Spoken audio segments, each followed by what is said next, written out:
Les Déracinés, partie 2. Vers d'autres cieux. Sois une grande fille, arrête de faire la tête et viens avec nous, lui avait dit son frère. Kampa avait davantage d'indulgence pour son étrange petite sœur que le reste de sa fratrie, qui avait vite perdu patience devant son mutisme. Ekko refusait désormais de sortir et se contentait de lancer des regards assassins à quiconque essayait de lui parler. « Allez, viens la voir au moins une fois, avait-il insisté. Tu lui manques, tu sais. Si tu faisais un effort pour entendre sa voix, tu le saurais toi aussi. » Ekko avait grimacé, indécise. Le dernier argument de son frère pesait sur sa conscience, et l'entendre énoncer à voix haute la touchait plus qu'elle ne voulait l'admettre. Elle avait fini par saisir de mauvaise grâce la main que lui tendait patiemment Kampa. Il y avait toujours du monde autour du chantier, même si seules quelques personnes se relayaient pour transporter le matériel et fabriquer les pièces nécessaires. Evea et son petit cercle d'admirateurs observaient l'avancement des travaux de loin. Depuis qu'elle avait assisté au rituel, la fillette ne retirait plus autant d'orgueil des petits privilèges quotidiens que lui offrait sa condition. Elle était plus souvent perdue dans ses pensées et un peu moins prompte à faire étalage de son caractère bien trempé. Cela n'empêcha pas Ekko de l'ignorer superbement quand elle passa devant le groupe, autant par rancune que par envie de provoquer. Kampa fit mine d'ignorer son manège et la conduisit sans faire de commentaires au-devant de l'arbre géant. Sa croissance accélérée avait comblé la fracture du sol sur toute sa hauteur et créé un gué presque praticable de branches étroitement entrelacées. Avec ce solide échafaudage, les menues réserves de bois et de métal du village suffiraient à la construction du pont. Les villageois affectés au chantier confectionnaient des plateformes de petits bois ou de lianes tressées qui seraient disposées aux endroits les moins denses de la structure végétale. Le reste serait recouvert de toiles épaisses, par respect pour l'arbre lui-même. Pas question de le fouler aux pieds à chaque passage. Kampa poussa doucement Ekko devant lui pour l'encourager. Elle le regarda d'un air incertain, puis se tourna vers l'entité végétale.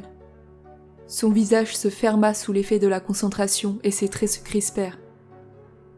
Au bout de quelques minutes, elle plaqua ses mains sur ses oreilles pour s'assurer que les bruits extérieurs ne viendraient pas couvrir la voix de sa mère.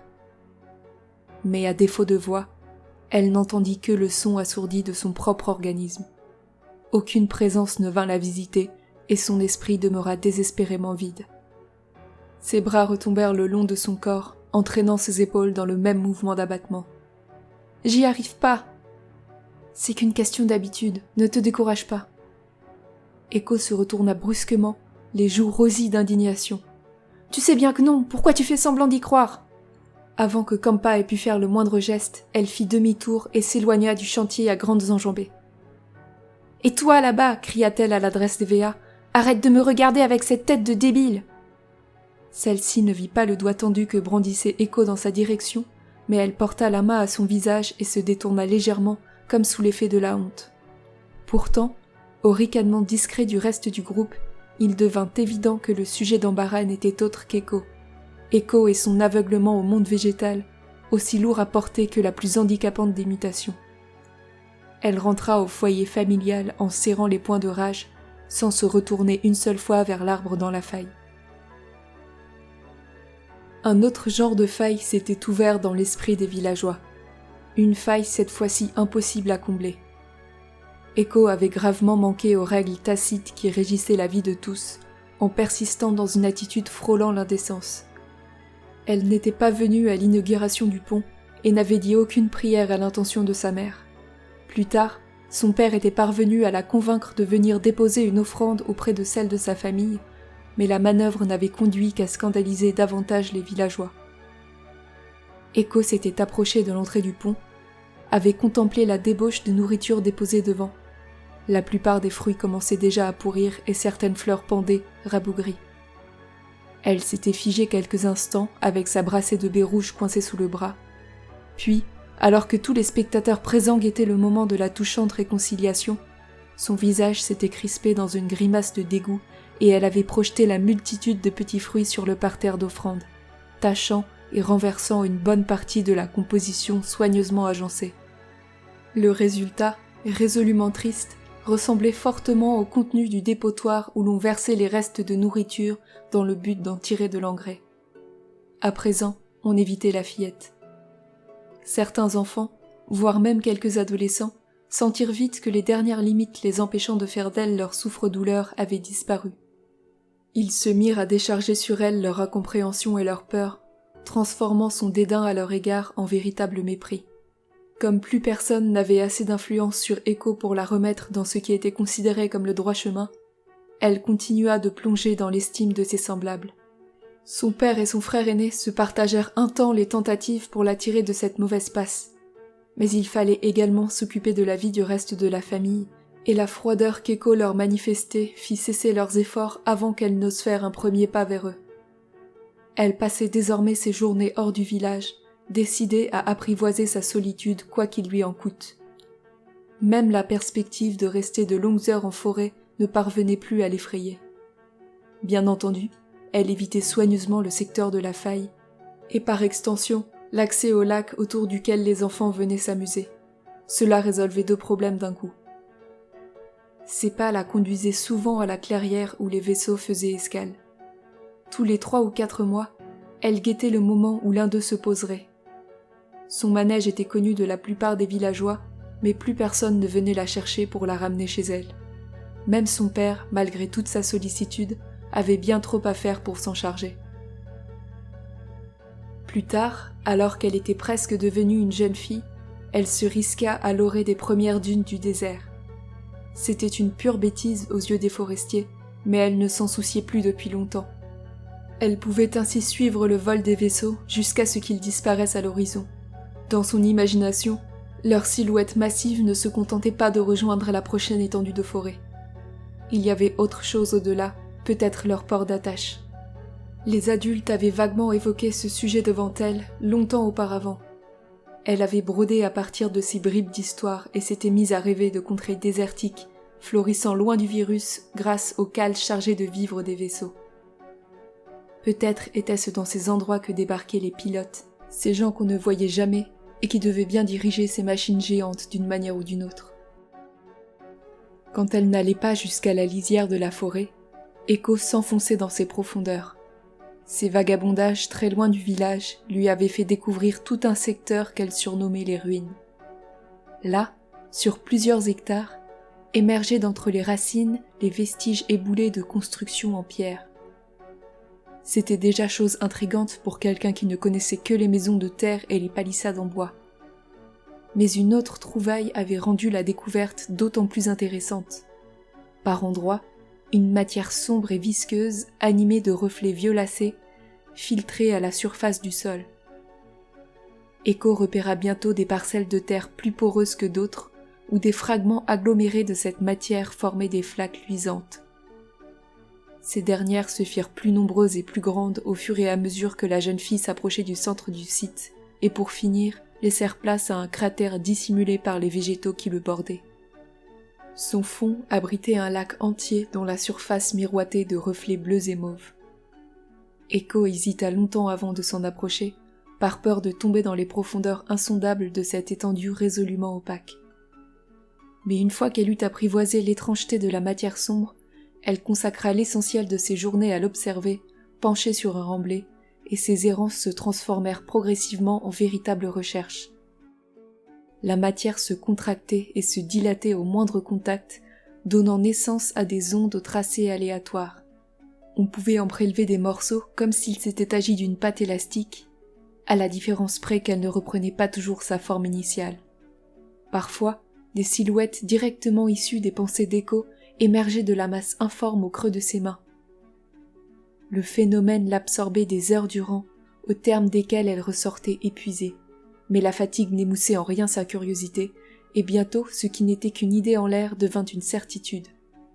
Si la matière sombre se trouvait en grande quantité parmi les ruines, elle était encore davantage présente dans le ciel. Car Echo l'aurait juré, le revêtement des vaisseaux avait la même teinte et les mêmes reflets. Et quand, dans la clairière près du village, des petites branches ou des feuilles venaient effleurer la surface sombre de l'un d'entre eux, les mêmes ondes apparaissaient dans leur sillage.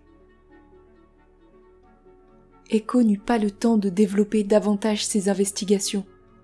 D'abord, elle se fit attaquer à 3 reprises par des plantes qu'elle avait crues mortes et qui avaient violemment riposté après qu'elle les eût écrasées sur son passage. Elle s'était libérée de justesse, mais les dégâts infligés, en particulier par le poison de l'une d'elles, l'avaient contrainte à rester cloîtrée quelques jours sous l'œil vigilant de son père. Elle s'était évidemment éclipsée à la première occasion, mais mal lui en prit. Cette fois, aussi improbable que cela puisse paraître, ce fut un éclat de poterie tombé d'un vaisseau en plein vol qui la terrassa. Du moins, c'est ce qu'elle rapporta à son père. Il n'était pas exceptionnel que des débris indésirables soient évacués par les équipages. On les retrouvait ensevelis dans la terre ou coincés dans des hautes branches, quand ils ne dévastaient pas carrément les végétaux à leur point de chute en déclenchant la colère des forestiers. Mais que l'un de ces fragments atterrisse directement sur un humain, cela tenait de l'exception. La jeune fille rentra chez elle en titubant et faillit s'évanouir sur le chemin. Elle se réveilla la tête couverte de bandages, l'odorat saturé des essences mises à brûler pour faciliter sa guérison. Elle fut par la suite tentée d'en vouloir aux habitants des vaisseaux, avant que sa raison ne les rétablisse en bonne place dans son estime. On ne pouvait pas vraiment blâmer quelqu'un pour une chose qui relevait de la malchance. L'histoire fut donc oubliée dès lors que la bosse et la plaie à son front eurent disparu. Elle ne sut jamais qu'elle devait sa mésaventure à un pot qui, en explosant au sol, avait projeté son contenu dans toutes les directions. La plante qui avait poussé dans ce pot était un végétal chétif qui resta les racines à l'air quelques mètres plus loin et fut bientôt séché par le soleil à son zénith. Depuis le rideau de feuilles qui la cachait, Echo observait une scène très inhabituelle. À une vingtaine de mètres seulement, un vaisseau venait de s'amarrer au tronc fendu des arbustes qu'il avait aplatis en se posant, loin de tout village ou d'une quelconque clairière. Elle s'attendait si peu à cela, dans son recoin de forêt isolé près des ruines, qu'elle était d'abord restée figée de surprise dans l'ombre de la machine en pleine descente. Elle n'avait pas pu s'empêcher de penser aux mines déconfites ou scandalisées qu'auraient faites les autres villageois, en particulier la vieille Carvia, s'ils avaient vu les végétaux réduits en bouillie, étalés par terre en pathétiques tas de branches. L'image lui avait presque arraché un sourire. Echo se préoccupait peu de cet aspect des choses, bien entendu, trop occupée à se demander ce que pouvait faire le vaisseau dans un tel endroit. Il était peu probable que son équipage ignore la localisation des villages alentours. À moins, et cela piquait la curiosité de la jeune fille au plus haut point, qu'il ne soit tout simplement pas venu se ravitailler. Un sas s'ouvrit dans l'épaisseur du fuselage face à la jeune fille.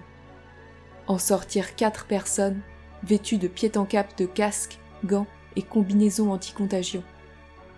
Les 3 hommes et la femme étaient absorbés dans une discussion houleuse, au point que même si Echo ne comprenait pas leur langue, elle aurait juré assister à une dispute. La femme qui ouvrait la marche semblait particulièrement anxieuse. Elle se retourna un instant pour montrer du doigt une zone en hauteur sur le flanc du vaisseau. Echo suivit son geste du regard et y découvrit 3 gros accros entourés des raflures. Des reflets brillants laissaient deviner la structure métallique mise à nu dont une partie semblait fondue ou manquante.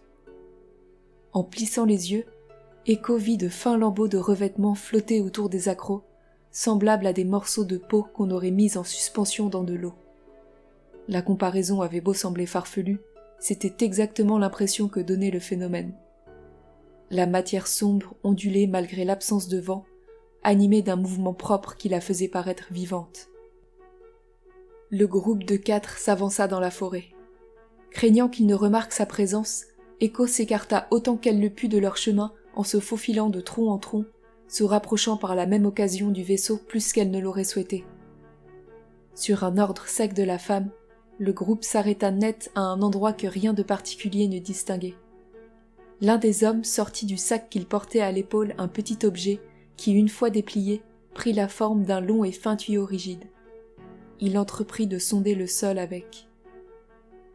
Ce qui ressemblait à une pompe à manivelle munie d'un réservoir y fut ensuite vissé et 2 des membres du groupe s'activèrent à tour de rôle pour la faire fonctionner. Bientôt, à la surprise d'Echo, le réservoir s'emplit d'une matière sombre aux nuances d'un bleu profond, plus limpide que tout ce qu'elle avait jamais trouvé au cours de ses observations. Son regard glissa vers la femme qui se tenait légèrement à l'écart, puis sur la feuille de papier au bord élimé qu'elle regardait de temps à autre. Quand la source se tarit, la femme jaugea le réservoir à moitié rempli, puis indiqua d'un geste sec une direction plus avant dans la forêt. « Ils vont tout droit vers les ruines », pensa Echo. Le matériel fut démonté en vitesse, la sonde encore ouverte et prête à resservir. Manifestement, ils savaient où chercher. Et Echo avait sa réponse quant à la raison de leur présence. Ils étaient venus réparer leur avarie en prenant à la source le matériau manquant. Ce même matériau dont elle avait observé des semaines durant les propriétés quasi psychiques. Les traits de la jeune fille s'illuminèrent sous l'effet de l'émerveillement, tandis qu'elle réalisait la justesse de son intuition d'enfant. Les vaisseaux étaient décidément de drôles de créatures. On les construisait peut-être comme des machines, mais on les couvrait d'un revêtement qui avait toute l'apparence de la vie. Un mouvement furtif du côté du vaisseau tira Echo de sa réflexion. L'entrée restait plongée dans la pénombre, pourtant, l'espace d'un instant, Echo avait cru apercevoir une tache un peu plus claire dans l'embrasure. Oubliant momentanément le groupe, elle plissa les yeux à l'affût du moindre geste. C'est alors qu'il se montra. Son visage fin et glabre trahissait son jeune âge. Il la détaillait du regard en ignorant toute politesse, rivalisant de curiosité avec elle. Lui aussi portait une combinaison, des gants et le casque de rigueur, mais Echo aperçut avec une pointe de désillusion un entrelacs de fines ronces poussées parmi ses cheveux châtains. Cela n'empêcha pas la jeune fille de s'imaginer sérieusement approcher du vaisseau, dans une tentative de dialogue, même rudimentaire. Après tout, le garçon n'avait pas l'attitude fermée qui caractérisait ses semblables. Mieux encore, elle se sentit pour la première fois dévisager sans défiance ni mépris. Elle était presque certaine qu'il ne la fuirait pas. Tentant le tout pour le tout, elle fit quelques pas dans sa direction. Il tourna vivement la tête et disparut aussitôt. « Manqué, j'ai été trop optimiste, pensa-t-elle. Ou bien, peut-être était-ce sa propre apparence le problème. Les séquelles de son accident avaient disparu, mais sa maladie gagnait toujours du terrain. Il était possible que les traits de son visage soient à présent légèrement déformés par la croissance des racines. Les forestiers faisaient peu de cas de ce genre de choses, mais elle-même avait une conscience aiguë du grotesque que prenaient les expressions des visages ainsi dénaturés. Elle touchait ses joues et son front avec embarras, tout en songeant à cela. Pourtant, le garçon réapparut bientôt en esquissant un timide sourire. Il amorça un geste dans sa direction, sembla sur le point de lui dire quelque chose. Après une longue hésitation, Echo sortit du couvert des arbres et marcha droit vers lui. C'est l'instant que choisit le petit groupe pour revenir. Echo les vit approcher dans le dos du garçon, émergeant d'un bouquet d'arbres denses au niveau de la queue du vaisseau. Ils n'étaient vraisemblablement pas allés jusqu'aux ruines, ou avaient trouvé un gisement suffisant dès leur arrivée sur les lieux. Peu importait la raison, il ne restait que quelques secondes avant qu'ils ne surprennent la jeune fille infectée tout près de l'un des leurs. Ensuite, il ne fallait pas beaucoup d'imagination pour deviner leur réaction. Echo, pétrifié sur place, remarqua les objets de métal à l'extrémité cylindrique que 3 d'entre eux portaient à la ceinture. Ils avaient dû les sortir de leur sac en cours de route pour prévenir le danger. Des dangers comme elle, par exemple. Cela faisait longtemps qu'elle n'ignorait plus de quoi étaient capables ces armes. Elle les avait vues à l'œuvre, hors de la réserve du village et de leurs enveloppes de toile, lorsque les siens avaient dû se défendre contre un raid étranger. Alors qu'elle se remémorait les ennemis tombant comme des arbres morts sans que rien, en apparence, ne les ait touchés, la peur monta en elle. Aucun des membres du groupe ne l'avait encore remarqué, tout occupés qu'ils étaient à se crier les uns sur les autres. Elle se retourna vers le garçon et le vit secouer vivement la tête, lui intimant de fuir d'un geste du bras. Si seulement elle avait pu. La distance qui la séparait des premiers arbres était trop grande, elle aurait dû courir bien trop longtemps à découvert pour ne pas servir de cible. Sous l'effet de la panique, elle recula jusqu'à heurter l'un des panneaux métalliques du sas d'entrée. Le garçon s'avançait pour lui barrer le passage lorsqu'elle entendit les premières exclamations de l'équipage. La suite s'enchaîna bien trop vite pour lui laisser le temps de penser aux conséquences de son geste. Alors que le garçon criait quelque chose à l'adresse du groupe, une explosion retentit, galvanisant la jeune fille. Elle franchit le seuil du vaisseau en repoussant de toutes ses forces le garçon en travers de son chemin. Il voulut lui saisir le poignet, mais elle se déroba et se mit à courir, fuyant l'équipage qui se précipitait vers elle. Maintenant, ils étaient tous les 5 à ses trousses, et sous peu, ils seraient bien plus lorsque la nouvelle de son effraction se serait répandue dans l'équipage. Il fallait qu'elle trouve où se cacher. Devant elle se déroulait un interminable couloir au sol métallique et aux parois tendues de toile, jalonné de petits hublots et de portes fermées. À intervalles réguliers, elle croisait l'embrasure sombre d'autres couloirs perpendiculaires aux siens, mais passait à chaque fois son chemin.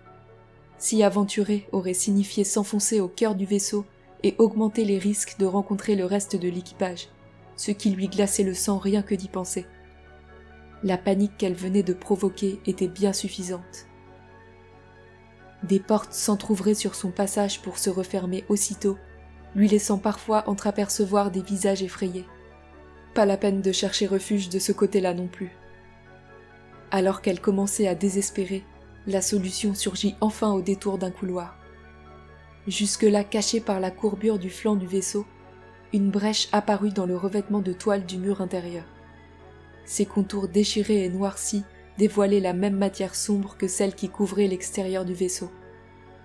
Les 2 matériaux, toile et matière organique, étaient tendus entre les arceaux métalliques qui donnaient leur forme courbe au mur du couloir, et entre les 2 couches se trouvait une mince pellicule de vide.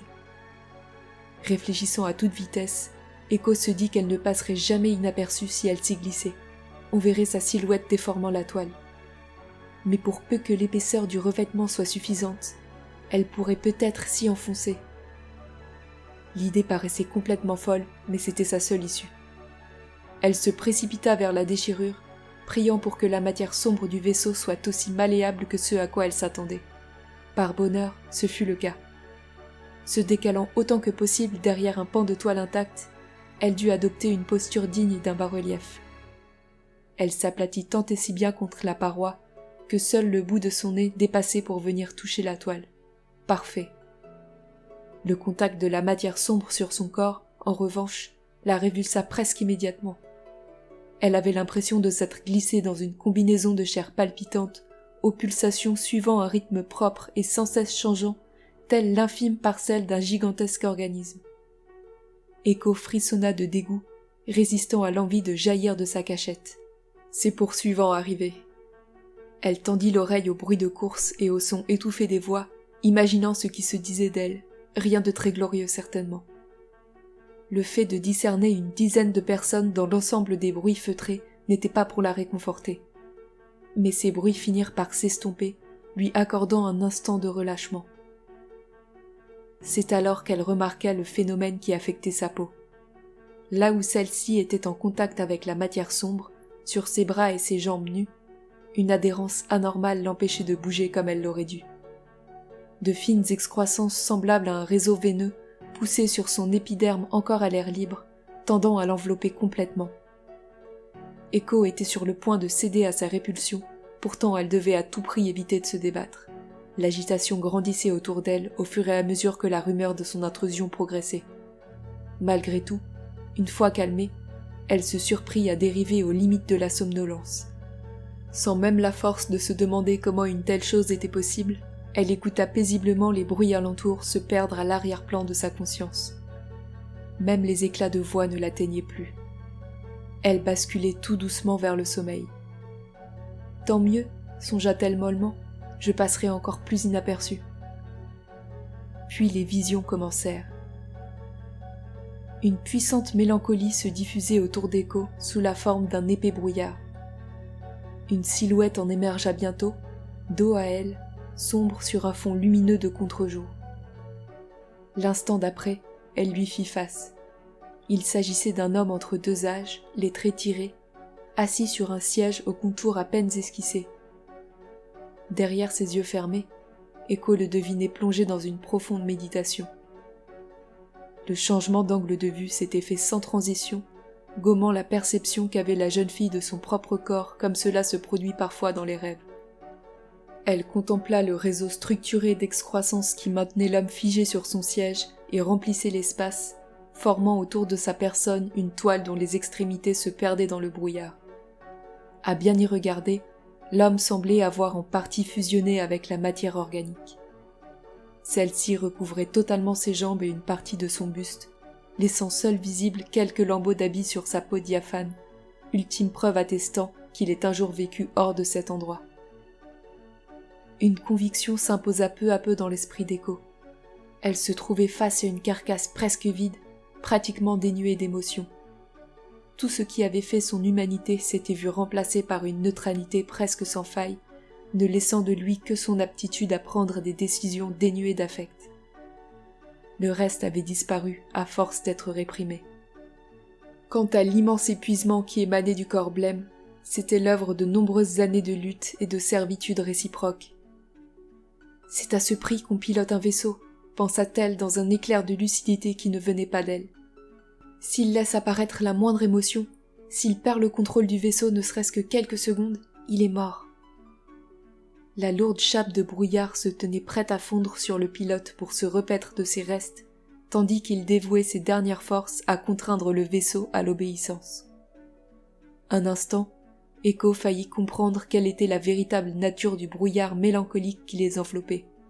Une émanation du tissu organique, c'était presque sûr, mais le cortège de certitudes omniscientes qui avait envahi la tête de la jeune fille se dissipa avant qu'elle puisse en entrevoir davantage. La montagne de connaissances encore enfouie sous ses visions se dérobait. Elle en chercha la raison, fébrilement, tournant en tous sens le regard de son corps impalpable. Comme en réaction, le pilote s'agita dans son sommeil. Son visage se crispa très légèrement. « C'est ma faute, se dit Echo en prenant conscience de toute l'angoisse et l'excitation qui émanaient d'elle. Elle pouvait pratiquement voir ce cortège d'émotions indésirables se diffuser à travers le brouillard. Alors qu'elle reportait de nouveau son regard sur le pilote, une onde incisive se propagea entre eux pour venir frapper son esprit. Elle devait cesser son manège sur le champ et s'éloigner de la matière organique au plus vite. Au même instant, elle sentit à travers les voiles du sommeil les contractions de plus en plus violentes du revêtement qui lui servait de refuge. La mélancolie tapie au cœur du brouillard s'effaçait devant une furieuse avidité, proche de la jalousie. Ça avançait vers elle comme une grande vague prête à la noyer, à la dissoudre. Elle avait dû crier dans son sommeil. Elle reprit conscience juste à temps pour entendre des voix inconnues, derrière la toile, s'affoler et donner l'alerte. Dans un sursaut d'adrénaline, elle s'arracha à la matière sombre et s'appuya contre la toile à la recherche de la déchirure. « C'est absurde, pensa-t-elle. Je suis prise au piège. Ils doivent m'attendre à la sortie. » Elle n'en continua pas moins de ramper à toute vitesse. À peine eut-elle posé un pied à l'extérieur de sa cachette qu'une main gantée lui saisit le bras. Elle se débattit de toutes ses forces avant d'être bloquée par un deuxième assaillant. En désespoir de cause, profitant de la peur qu'inspiraient ses mutations végétales, elle se mit à secouer la tête en tous sens pour déstabiliser ses poursuivants. Elle acheva de se dégager en mordant à pleines dents l'avant-bras d'un des hommes, puis s'élança en courant droit devant, sans la moindre idée de là où elle allait. Son esprit était paralysé autant par la terreur que par la quantité d'informations qui pleuvaient sur elle. Au-delà du décor totalement étranger avec lequel elle devait composer, l'impression d'avoir été flouée dominait toutes ses pensées. Elle se serait attendue à ce que ces gens, censés avoir maîtrisé le virus végétal, fassent preuve de davantage de sang-froid, et peut-être, comme elle l'avait naïvement rêvé, de bienveillance. Au lieu de quoi, il s'en prenait à elle comme à la plus méprisable des plantes toxiques. Son bref aperçu du pilote venait, quant à lui, de briser ses dernières croyances. Elle n'était pas à l'intérieur d'une noble créature faite pour protéger son équipage, non. Elle se trouvait dans le ventre d'un ogre muselé au prix d'immenses sacrifices. Pour ajouter à son désarroi, elle réalisa bientôt qu'elle était partie dans la mauvaise direction. Les hublots qui jalonnaient son chemin se trouvaient toujours à sa droite, l'informant d'une part qu'elle ne retrouverait pas la sortie, et d'autre part que la cime des arbres s'éloignait déjà en contrebas. Une envie irrépressible de hurler la saisit. Elle gravit une première volée de marche, repartit en sens inverse dans un second couloir, buta sur un nouvel escalier et finit par se résoudre à monter toujours plus haut dans les étages. Fait étrange, elle ne croisa la route d'aucun groupe venu l'intercepter. Pas même de personnes isolées fuyant à sa vue. Au détour d'un énième couloir, le mur couvert de toile qu'elle longeait à sa droite céda la place à une paroi transparente dont la jeune fille pensa distraitement qu'elle ressemblait au casque anti-contagion. En réalité, ce qui frappa Echo au point de l'arrêter net dans sa course fut le pan entier de forêt miniature qui venait de surgir sous ses yeux. Les végétaux, parfois aussi hauts qu'un arbre adulte, prenaient racine dans des pots de terre cuite et s'étendaient ainsi jusqu'au fin fond d'une immense pièce. Cette dernière était si haute de plafond qu'en levant la tête, on voyait les couloirs s'étager sur une demi-douzaine de niveaux de l'autre côté. C'était là-bas que se trouvait concentrée la foule qu'Echo n'avait pas rencontrée pendant sa fuite. Elle vit tous ces gens au loin, l'observant à travers le mur transparent, beaucoup portant leur attirail de protection au complet. Echo se força à repartir malgré ses jambes qu'elle ne sentait plus. À mi-chemin du couloir suivant, elle aperçut un homme qui lui ressemblait. Il était seul, sa silhouette se dressant face aux végétaux dans une immobilité presque parfaite. Le puits de lumière qui s'ouvrait au plafond de la pièce nimbait son casque de bleu et d'or, faisant ressortir le feuillage sombre qui pesait sur sa tête. Tout le haut de son visage était mangé par d'épaisses racines qui ne laissaient visible que le pli mélancolique de sa bouche. Il resta totalement indifférent à la présence d'Echo. Elle le dépassa ainsi, sans presque avoir ralenti, son cœur partagé entre la compassion et un profond effroi, ses souvenirs débordant d'images de sa mère figée devant le foyer familial. Comment était-il possible que les choses soient à ce point semblables entre le monde de la forêt et celui du ciel? Le couloir se terminait un peu plus loin, sur une porte de métal qui demeura obstinément close. Echo resta interdite quelques instants, écoutant les bruits étouffés de la foule.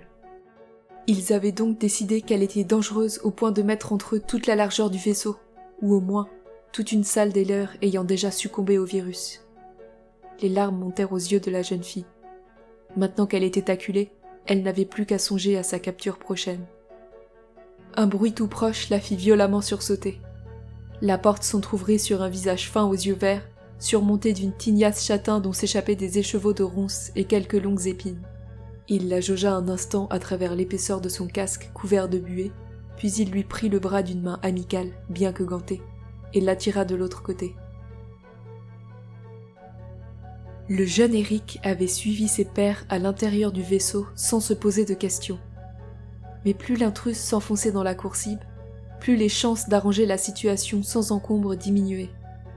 Comble de malchance, ils avaient senti le vaisseau décoller peu après, signe inquiétant qui indiquait que le pilote n'avait pas détecté de problème.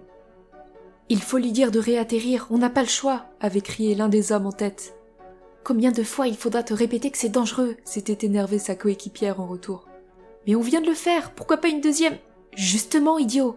Dans l'état où il est, le pilote risque sa vie à chaque manœuvre. »« On en est à ce point ?»« C'est ce que je me tue à t'expliquer, » siffla la femme. « Quelle idée d'avoir tiré !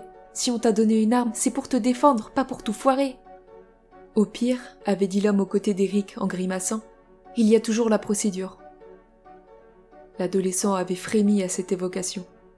La procédure d'extraction faisait partie de ces vieilles tentatives de soins datant du début de la maladie à bord et n'avait jamais rempli correctement sa fonction. Si les rares personnes à l'avoir testée étaient bien débarrassées de leur mutation végétale, du moins pendant quelques années, elles en ressortaient une fois sur deux en titubant stupidement, à peine capables de se rappeler leur nom. Et comme voir des légumes attendre dans leur chambre que quelqu'un vienne les déplacer était encore plus désespérant que la maladie elle-même, on ne faisait plus subir ce traitement qu'aux individus prêts à tout pour ne pas finir leur métamorphose. Autant dire que la machine servant à pratiquer l'intervention, bien que régulièrement entretenue, n'avait plus servi depuis des années. Eric espérait de tout son cœur que les choses n'en arriveraient pas là pour la jeune fille. Même si cela permettait d'épargner sa vie, l'acte relèverait d'une clémence plutôt douteuse de la part des membres de l'équipage, davantage destinés à ménager leur bonne conscience qu'à l'épargner. Réalisant que l'intruse leur échappait, le petit groupe s'était arrêté quelques instants pour mettre au point un semblant de stratégie. 2 d'entre eux devaient prévenir le reste de l'équipage et le mettre à l'abri, tandis qu'un autre irait chercher les miliciens en service. Le 4e avait été chargé de rapporter l'incident au pilote et de faire tout son possible pour que le vaisseau se pose sans dommage. Quant à Eric, on avait jaugé un instant sa frêle stature, puis il avait entendu un « Va rejoindre ta famille », confirmant ses craintes. on venait de le classer dans la catégorie des enfants à mettre en sûreté. À présent, Eric reprenait son souffle après la dizaine de coursives, d'escaliers et de raccourcis qu'il avait empruntés pour retrouver la jeune fille. Il se sentait en grande partie responsable de son intrusion dans le vaisseau et voulait s'assurer qu'elle serait bien traitée jusqu'à ce qu'elle puisse repartir. Savoir que les miliciens seraient bientôt impliqués dans l'affaire l'inquiétait au plus haut point. Même s'il était question d'une enfant sans défense, le groupe armé et formé à toute éventualité n'hésiterait sans doute pas à la violenter s'il la trouvait avant lui. Surtout si le vaisseau tardait à se poser. En cette période particulièrement difficile pour l'équipage, Eric avait de moins en moins confiance en ses semblables. Se repérant aux signes de chaos qui jalonnaient son chemin, le garçon avait traversé en coup de vent les parties communes désertées des premiers étages. La fille était apparue peu après, de l'autre côté du vaisseau, dévoilée par la transparence irisée des vitres de la serre, séparée d'Eric par la forêt artificielle des victimes du virus. Celui-ci s'était alors contenté de la suivre discrètement d'étage en étage, évitant la foule en passant par des coursives secondaires où il était peu probable qu'on l'interroge sur sa conduite suspecte. Comme il l'avait anticipé, elle était restée bloquée à la jonction des étages communs avec les premières chambres. Le visage de la fille s'était éclairé en le voyant apparaître, et à son grand soulagement, elle ne s'était pas dérobée quand il avait saisi son bras. Eric marqua un temps d'arrêt au moment de refermer la porte, lorsqu'il repéra l'homme figé face à la serre. Il se mordit les lèvres en signe d'hésitation. « Marcus !» appela-t-il. « Ils ont condamné l'étage, ne reste pas là !» L'homme s'anima soudain comme au sortir d'une transe. « Je sais, je ne risque rien, Eric, » répondit-il sur un ton détaché. « Ni avec la milice, ni à cause de cette fille. Contrairement à d'autres. »« Oh, je t'en prie, c'est pas le moment. J'ai besoin de ton aide. » Le dénommé Marcus amorça un mouvement de tête dans sa direction, mais resta bloqué à mi-chemin par les mutations qui couraient le long de sa nuque. Il fut contraint de s'approcher d'un pas traînant, visiblement contrarié. Les muscles de son cou se contractèrent vivement quand il parla. « Tu te rends compte de ce que t'es en train de faire ? Tu as pensé aux personnes encore saines ? Si t'avais un peu de cervelle, tu la leur livrerais. Si je pouvais encore bouger normalement, je l'aurais fait moi-même. » Derrière Eric, la jeune fille recula légèrement.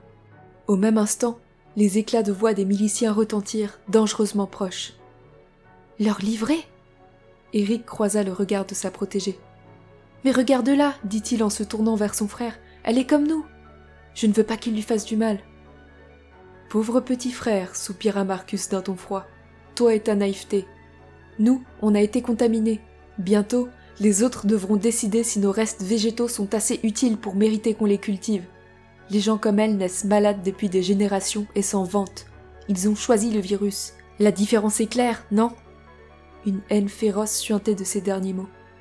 Eu égard à son expression masquée par les mutations, le pincement sec de ses lèvres indiquait que toute autre parole serait vaine. Ou peut-être, ajouta-t-il alors qu'Eric s'apprêtait à tourner les talons, peut-être que c'est juste toi qui leur ressemble trop. La porte claqua violemment sous le regard quasiment aveugle de Marcus. « Est-ce que tu comprends ce que je te dis ?» demanda Eric sans grande conviction. Echo hocha vaguement la tête et haussa les épaules. Elle épiait son hôte tandis qu'il faisait les 100 pas entre l'unique hublot et la porte de la chambre.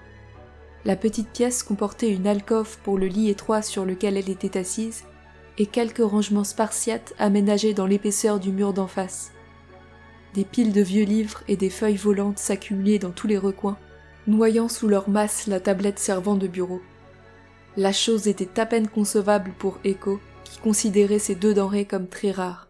« Il te faut une combinaison et un casque de secours, » dit Eric. « T'auras l'air un peu moins... bizarre, au cas où quelqu'un t'apercevrait. » Il marqua un temps d'arrêt, avisant la jeune fille qui triturait une racine entourée d'une mèche de cheveux. « Essaye d'éviter de faire ça, » reprit-il. « Le virus, c'est mieux s'il reste là où il est. » Echo l'observa pointer du doigt et tenter de mimer ce qu'il voulait dire, ne montrant en retour qu'une expression égarée. Devant l'embarras grandissant du garçon, elle finit par poser les mains sur ses cuisses. « Bon, on va d'abord régler ça, » dit Eric pour lui-même. Il s'éclipsa brièvement et revint talonné par une grande jeune femme au visage mince et aux yeux verts. Derrière la paroi de son casque, ses longs cheveux châtain clair étaient parsemés de minuscules fleurs roses. Elle serrait sous son bras un second casque usé par le temps. Echo eut un mouvement de recul lorsqu'elle entra, puis baissa les yeux sous le poids de son regard ébahi. « Bon sang, Eric !» s'exclama la jeune femme. « Bon sang !» reprit-elle en chuchotant. « Dans quoi tu t'es encore embarquée ?»« Désolée, Violette, je te le jure, je pouvais pas faire autrement. Elle s'est retrouvée piégée ici quand on a décollé et... Il faut vite l'empêcher de tout contaminer, le coupa-t-elle. Je ne sais même pas si ça va suffire, ajouta-t-elle en levant le casque usé à hauteur de son visage. Malgré son ton pressant et ses gestes vifs, la jeune femme ne dégageait pas de menace. Echo se laissa faire malgré sa méfiance, et bientôt, le feuillage qui surmontait sa tête se retrouva massé contre les parois transparentes du casque. La jeune femme la dévisagea un instant, fascinée, sans pour autant croiser son regard. « Je me demande bien comment une gamine comme elle a pu entrer de son plein gré dans notre vaisseau, dit-elle à l'adresse d'Eric. D'habitude, au mieux ils nous craignent, et au pire ils nous détestent. Peut-être qu'elle est différente. Tu veux dire suicidaire ? Ouverte d'esprit, grommela Eric. Elle avait vraiment l'air de vouloir me parler quand je l'ai vue au début. Violette lui décocha un regard qui le glaça de honte. « Oh non, ne me dis pas que c'est toi !» commença-t-elle. « Je ne m'attendais pas à ça !» protesta Eric. « Personne n'était là quand elle s'est approchée. Comment j'aurais pu savoir que l'équipe allait revenir aussi vite ? Et qu'elle, dit-il en désignant sa protégée d'un geste du bras, allait entrer dans le vaisseau au lieu de fuir. » Elle a bien choisi son moment, souffla Violette en se détournant. Alors que le vaisseau perd les pédales et que le pilote ne répond plus qu'une fois sur deux. « Je suis vraiment désolée, » murmura le garçon d'une voix atone. Ses épaules s'affaissèrent et il se prit la tête entre les mains.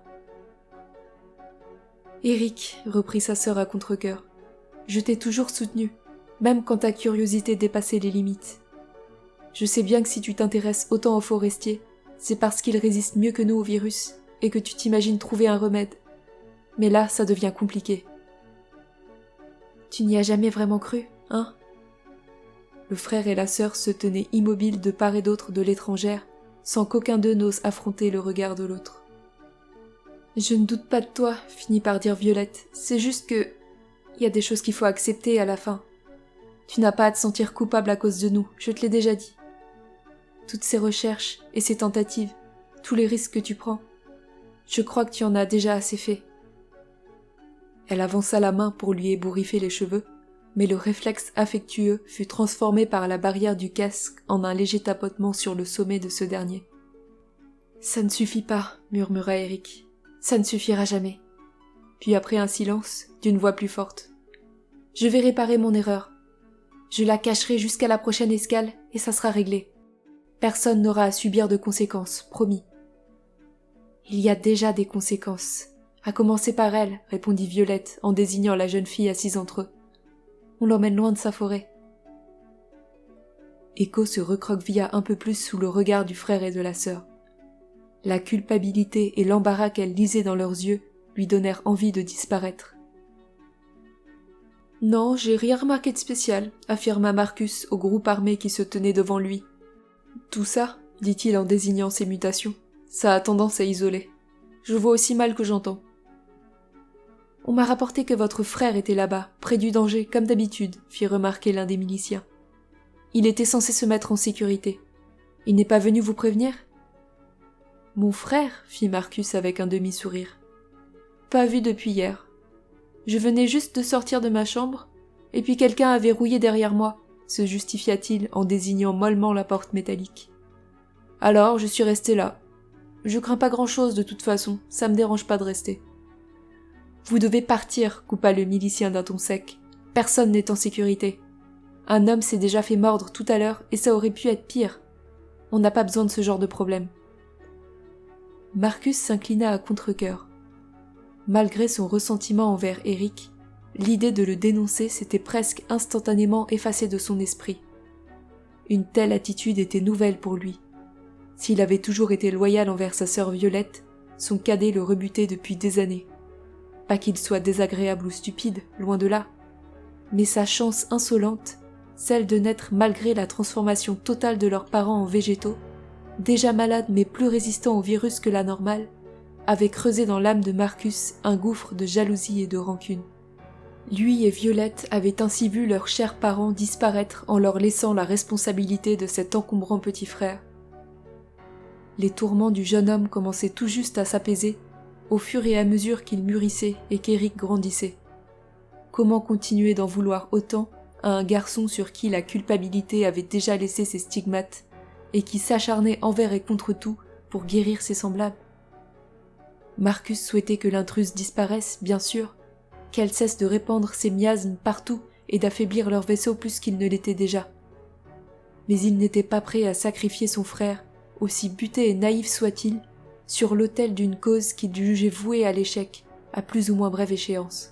« Vous devez rejoindre immédiatement les coursives à tribord » insista la milicienne qui faisait face à Marcus. « Dépêchez-vous » Le jeune homme grimaça avant de s'exécuter avec toute la lenteur dont il était capable. Il estimait avoir fait de son mieux pour les retarder, après tout.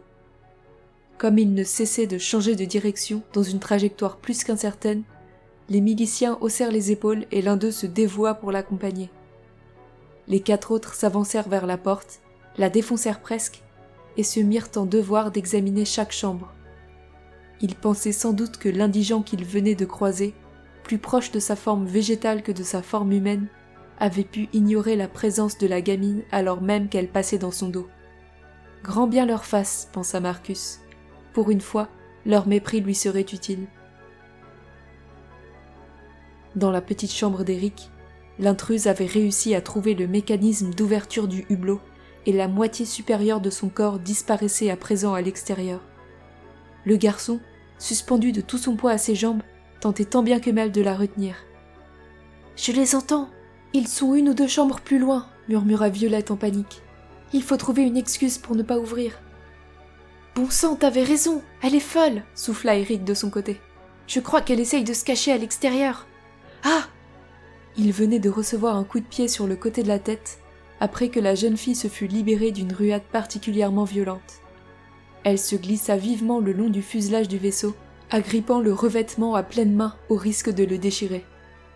Eric se retourna vers sa sœur, le visage blême. « Ferme ce hublot » le pressa-t-elle. « C'est trop tard, on peut plus l'aider. » Les bruits de pas des miliciens décidèrent Eric à agir. Mais avant d'affecter comme sa sœur une occupation quelconque, il jeta un dernier regard à la vagabonde qui s'éloignait en rampant, cheveux et tunique battus par le vent.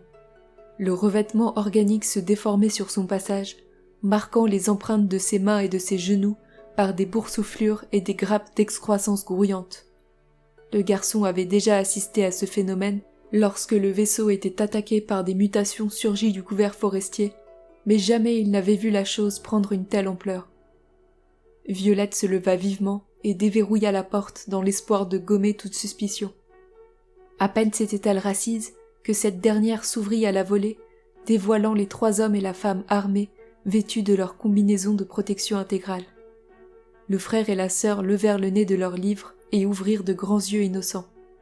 « Veuillez nous excuser, on pense que l'intruse a pu aller dans le secteur des chambres, vous êtes peut-être en danger. »« Ici ?» fit Eric en affectant un air de surprise inquiète. « Vous êtes sûr ? J'ai bien fermé pourtant. »« Elle n'a pas pu rester de l'autre côté, » rétorqua la milicienne. « Sinon on l'aurait déjà coincée. » Le frère et la sœur se regardèrent et haussèrent les épaules.